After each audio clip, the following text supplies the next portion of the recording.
For today's little adventure, we are reading The Wonderful Wizard of Oz, Chapter 10, The Guardian of the Gate.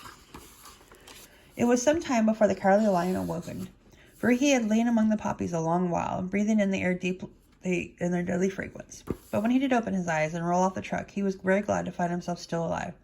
"I ran as fast as I could," he said, sitting down and yawning, "but the flowers were too strong for me."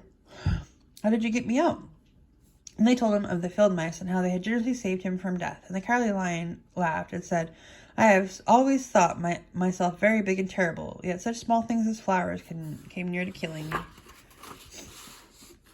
And such small animals as mice have saved my life. How strange it all is. But comrades, what shall we do now? We must journey on until we find the road of yellow brick again," said Dorothy, "and then we can keep on to the Emerald City."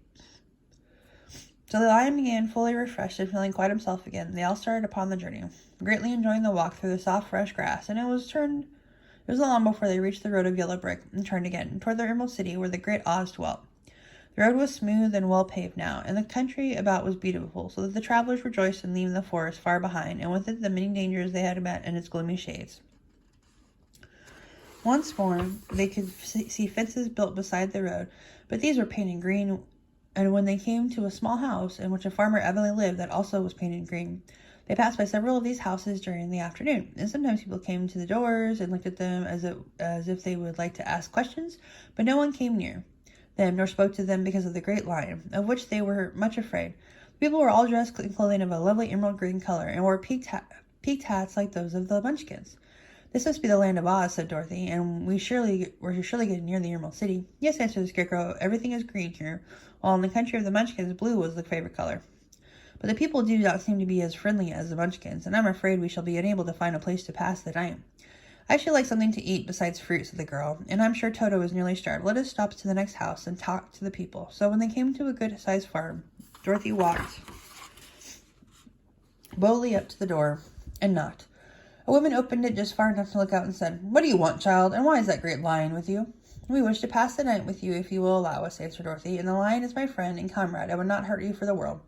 "Is he tame?" asked the woman, opening the door a little wilder. "Oh, yes," said the girl, "and he is a great coward, too, so that he will be more afraid of you than you were of him." "Well," said the woman, after thinking it over and taking another peep at the lion, "if that is the case, you may come in, and I will give you some supper and a place to sleep." So they all entered the house where they were besides the woman, 2 children, and a man. The man had hurt his leg and was lying on the couch in a corner. They seemed greatly surprised to see so strange a company, and while the woman was busy laying the table, the man asked, "Where are you all going?" "To the Emerald City," said Dorothy, "to go to the great Oz." "Oh, indeed. Are you sure that Oz will see you?" "Why not?" she replied. "Why, it is said that he never lets anyone come into his presence. I have been to the Emerald City many times, and it is a beautiful and wonderful place, but I have never been permitted to see the great Oz, nor do I know of any living person who has seen him." "Does he never go out?" asked the Scarecrow. "Never. He sits day after day in the great throne room of his palace, and even those who wait upon him do not see him face to face." "What is he like?" asked the girl. "That is hard to tell," said the man thoughtfully. "You see, Oz is a great wizard, and he can take on any form he wishes, so that some say he looks like a bird, and some say he looks like an elephant, and some say he looks like a cat. To others he appears as a beautiful fairy or a brownie or in any other form that pleases him. But who the real Oz is, well, he is in his own form. No living person can tell." "That is very strange," said Dorothy, "but we must try in some way to see him, or we shall have made our journey for nothing." "Why do you wish to see the terrible Oz?" asked the man. "I want him to give me some brains," said the Scarecrow eagerly. "Oh, Oz could do that easily enough. He has more brains than he needs." "And I want him to give me a heart," said the Tin Man. "That will not trouble him," continued the man, "for Oz has a large collection of hearts of all sizes and shapes." "And I want him to give me courage," said the Cowardly Lion. "Oz keeps a great pot of courage in his throne room," said the man, "which he has covered with a golden plate to keep it from running over. He'll be glad to give you some." "And I want him to send back to Kansas," said Dorothy. "Where is Kansas?" "I don't know," replied Dorothy sorrowfully, "but it is my home, and I am sure it's somewhere." Very likely. Well, Oz can do anything, so I suppose he will find Kansas for you. But first you must get to see him, and that'll be a hard task, for the great wizard does not like to see anyone, and he usually has his own way. But do what you want," he continued, speaking to Toto. Toto only wagged his tail, for strange to say, he could not speak. The woman now called to them that supper was ready. So they gathered around the table, and Dorothy ate some delicious porridge and a dish of scrambled eggs, and a plate of nice white bread, and enjoyed her meal. The lion ate some of the porridge, but did not care for it, saying it was made from oats, and oats were food for horses, not for lions. The Scarecrow and the Tin Man ate nothing at all. Toto ate a little of everything and was glad to get a good supper again. The woman now gave Dorothy a bed to sleep in, and Toto lay down beside her, while the lion guarded the door of her room so she might not be disturbed. The Scarecrow and the Tin Man stood up in a corner and kept quiet all night, although of course they could not sleep. The next morning, as soon as the sun was up, they started on their way, and soon saw a beautiful green glow in the sky just before them. "That must be the Emerald City," said Dorothy. As they walked on, green glow became brighter and brighter, and it seemed that at last they were nearing the end of their travels. Yet it was afternoon before they came to the great wall that surrounded the city. It was high and thick and of a bright green color. In front of them, and at the end of the road of yellow brick, was a big gate, all studded with emeralds that glittered so in the sun that even the painted eyes of the Scarecrow were dazzled by their brilliancy. There was a bell beside the gate, and Dorothy pushed the button and heard a silvery tinkle sound within. Then the big gate swung slowly open, and they all passed through and found themselves in a high arched room, the walls of which glistened with countless emeralds. Before them stood a little man about the same size as the Munchkins. He was clothed in green from his head to feet, and even his skin was of a greenish tint.